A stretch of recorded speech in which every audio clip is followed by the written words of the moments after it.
मैंने भी सुना है वो, और लोग मुझसे बार बार पूछ रहे हैं। कल भी हुआ था, पहले भी हुआ था, 2-4 महीने पहले भी आया था, 2-3 महीने पहले भी मेरे को सामने इस तरह की बात आई थी। तभी मैंने एक ही बात कही थी कि मेरे से इससे कोई संबंध नहीं है, और ना ही इस तरह की भाषा मैंने किसी से इस्तेमाल करी है, ना कोई मेरा मकसद रहा है उससे कोई। मैं किसी को, मेरे जिलाधिकारी मेरे अधिकारी, और स्वास्थ्य विभाग जैसा आप जानते हैं कि स्वास्थ्य विभाग एक ऐसा विभाग है, जब तक इसमें मजिस्ट्रेट पावर हमें ना मिले और हमको पुलिस पावर ना मिले तो हमारा काम चल ही नहीं सकता। चाहे वो क्लिनिक का हो, चाहे प्राइवेट हॉस्पिटल्स का हो, चाहे पोस्टमार्टम का हो, चाहे लॉ एंड ऑर्डर्स का हो। जैसे जैसे हम उनके साथ रहते हैं, वैसे वैसे उनका साथ हमको बराबर चाहिए होता है।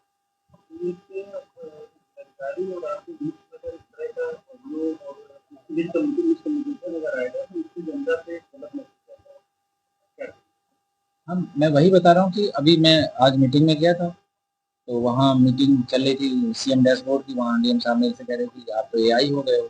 मैंने कहा सर ऐसा है कि मुझे भी सुनने को तो मिल रहा है कि अभी तो जिंदा हो, आप तो बैठे हो। तो इस तरह की बात हुई, फिर उन्होंने मुझे कहा कि आप जाओ यहाँ से।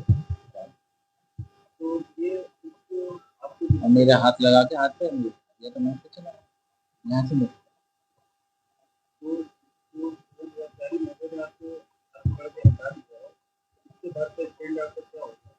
स्टैंड क्या है अभी मेरे, सीधी सी बात है भाई, मैं आज सीएमओ हूँ। शासन का जैसा आदेश होगा वैसे ही मुझे मान्य होगा। मैं पब्लिक हित में काम कर रहा हूँ, कोई भी मुझसे जनप्रतिनिधि कहीं कोई नाराज नहीं है। मैं सबके लिए बराबर काम करता हूँ। कोई भी किसी का फोन आता है, कोई मुझे दिक्कत नहीं है, किसी जनप्रतिनिधि को मेरे से कोई समस्या नहीं है। और आप सभी जितने भी पत्रकार मीडिया हैं, अभी मेरे ख्याल से मेरे से कोई किसी को शिकायत नहीं होगी। जब भी किसी की जो जरूरत मेरी जहाँ भी पड़ी है मैंने करा है। हाँ, इतना ज़रूर है कि आप देख ही रहे हैं, जैसे पहले वो जेएम फार्मा वाला था, वो उल्टा-सीधे काम कर रहा था। उसका बिल, उसकी बिड भी गलत थी। वो हमने 125 पेज की बना के डीएम साहब को भी दी है। वो सीबीआई से चार्जशीट फर्म थी। अब जो ये वंदना सिंह जो उस समय एसएफओ है, सीनियर फाइनेंस ऑफिसर थी, ये बार-बार दबाव बना रही हैं उसके पेमेंट के लिए। जो कि हमने नहीं किया, वो कोर्ट में केस चल रहा है। मोस्ट प्रोबेबली जो है उसमें बिड डालवा दी गई है, कोर्ट के ऑर्डर हुए कि बिड डाल दीजिए और बिड में कोई भी पार्टिसिपेट कर ले।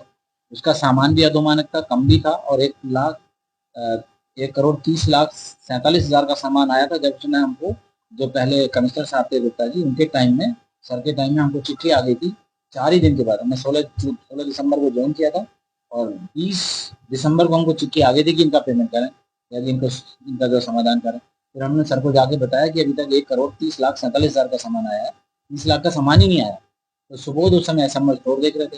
डॉक्टर सुबोध यादव ने क्या काम किया कि उसको 15 दिन का एक्सटेंशन दे दिया हमारे से बिना परमिशन लिए, संडे के दिन 15 दिसंबर को।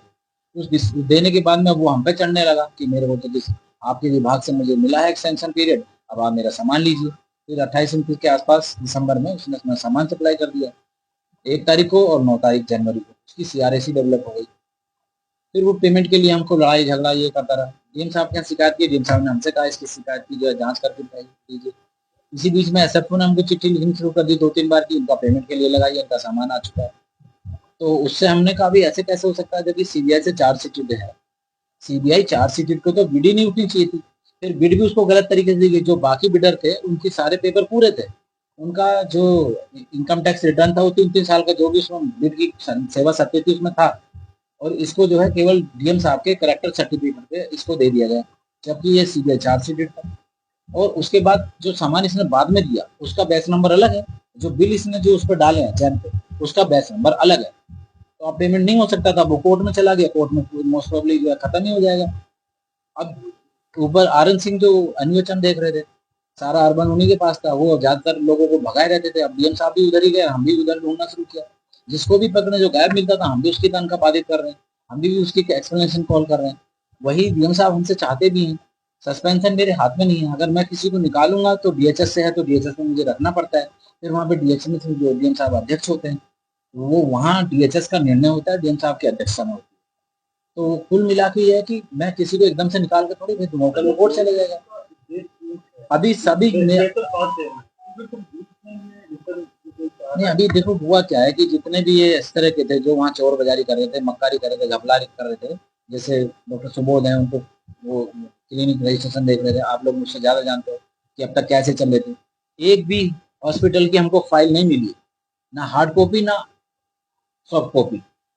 हालत ये है कि सब फर्जी तरीके से ऐसे ही चल रहे थे किसी के। अब उन पर हमारा ये सिद्धांत है कि जहां भी किसी भी हॉस्पिटल का रजिस्ट्रेशन रिन्यूअल आ रहा है, हम अपनी टीम को भेज के उसके पहले चेक करा रहे हैं, उसके पेपर चेक करा रहे हैं, उसके डॉक्टर्स के चेक करा रहे हैं, उसका पॉल्यूशन चेक करा रहे हैं, उसका अगर फायर का एनओसी नहीं है वो चेक करा रहे हैं, बायोगैस का एग्रीमेंट है कि नहीं है। उसको कराने के बाद जब पूरा सही है तो उसका बराबर काम हो रहा है, बराबर करा रहे हैं, तो वो काम चल रहा है। लेकिन जब सुबोध वगैरह के टाइम में, सुबोध के टाइम में, सुबोध यादव के टाइम में जब ये काम हुए हैं, अब वो दोबारा से हमारे बीच में आने को तैयार है कि हमको ले लीजिए। हम उसको इसलिए नहीं कि उसने सारा घपला उसी ने फैलाया हुआ। आर एन सिंह वहाँ एनएचएम में जो लोगों को भगाए रहते थे, डॉक्टरों को महीना महीना उनकी तनख्वाह निकालते थे,